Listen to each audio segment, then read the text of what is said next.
आदमी थे ना मेजर साहब, एक टांग पर दो टांग से भी ज्यादा काम करते थे।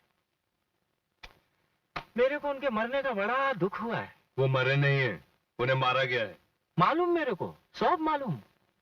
मगर आपने अभी तक किसी को गिरफ्तार नहीं किया। किसको गिरफ्तार करूं? बोलो। उन्हीं को, और किसे? आप फिल्म मुगल आजम देखे क्या? क्या मतलब? ये मुजरिम लोग हैं ना, ये गुंडे, मवाली, बदमाश, ये सब अनारकली जैसे होते हैं। इस अनारकली को हम कानून की दीवार में जिंदा दफन तो कर सकते हैं, मगर दीवार के लिए मिट्टी, चूना, ईंट तो होना चाहिए ना, मतलब सबूत, गवाह। हाँ, वो हमारे को नहीं मिलते।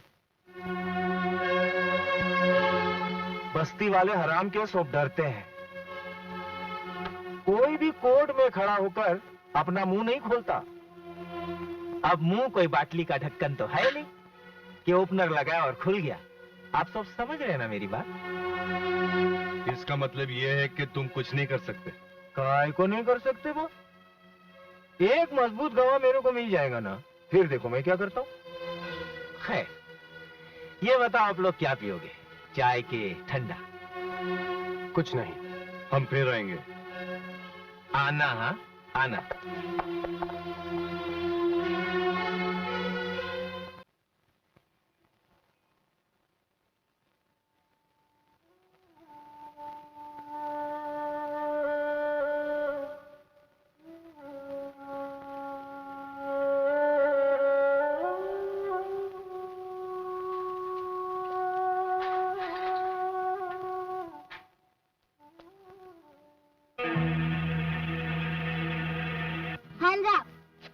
अगर मेरे चाचा की चीजों को हाथ लगाएंगे तो गोली मार दूंगा। निकलो बाहर। अरे मगर आप हैं कौन भाई साहब? हमारा नाम है मुन्ना। यहाँ से बाहर निकलो। और अगर हम ना निकले तो? गोली मार दूंगा। ये क्या बदतमीजी मुन्ना? पापा, ये लोग चोर हैं। हम चोर नहीं है मुन्ने मियाँ, मेजर साहब हमारे गुरु थे। मेरे चाचा थे, मेजर चाचा। क्या मेजर साहब आपके रिश्तेदार थे? यही समझ लीजिए। वो मुझे बहन कहते थे, मगर मैं उन्हें रहमत का फरिश्ता समझती थी।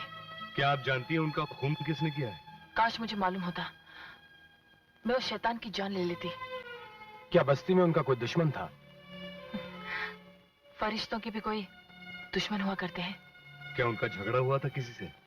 उनका किसी बाबलिया नाम के गुंडे से झगड़ा हुआ था, मगर मैंने पता लगाया था कि जिस वक्त मेजर साहब का खून हुआ था, बाबलिया जेल में था। इसका मतलब बाबलिया बेकसूर है। अजीब चक्कर है, किसी को कुछ पता नहीं। शायद पिंटो को कुछ मालूम हो। साहब, एकदम फिट किक मार के देखो, अगर रॉकेट की तरह नहीं उड़े तो मेरा नाम एल्बर्ट पिंटो नहीं है। मारो किक, मारो मारो। हाँ।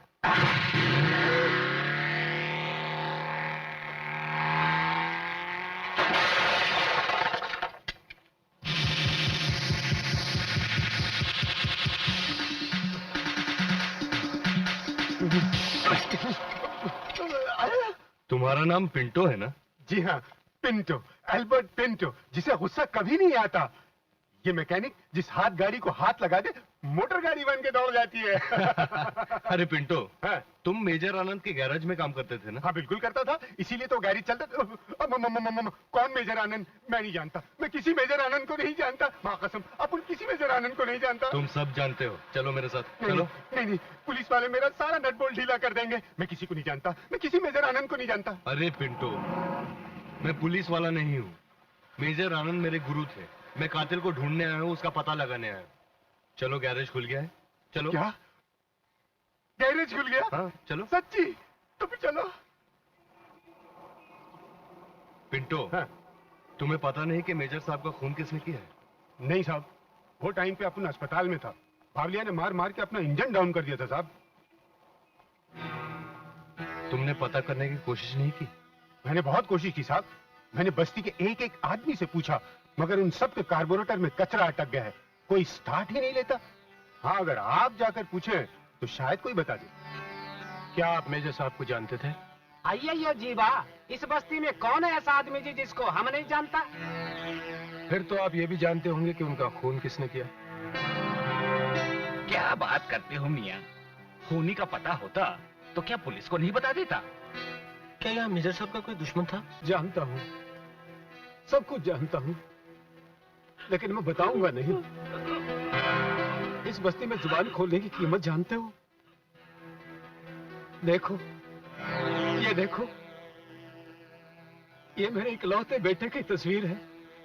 इसने उन लोगों के खिलाफ आवाज ऊंची करने की कोशिश की थी। आज ना उसकी आवाज है और ना वो खुद है।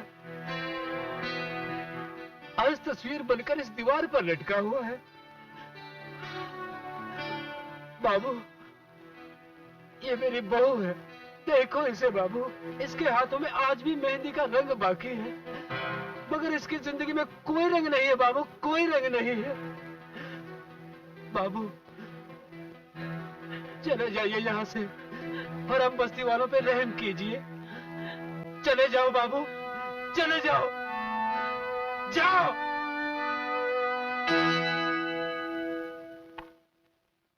जबान खोलने के लिए कोई तैयारी नहीं है साला। हम किसी से जबरदस्ती पूछ भी तो नहीं सकते। जी करता को लाइन में खड़ा करके गोली से उड़ा दूं। गोली से जबान बंद हो जाती है रणवीर, खुलती नहीं।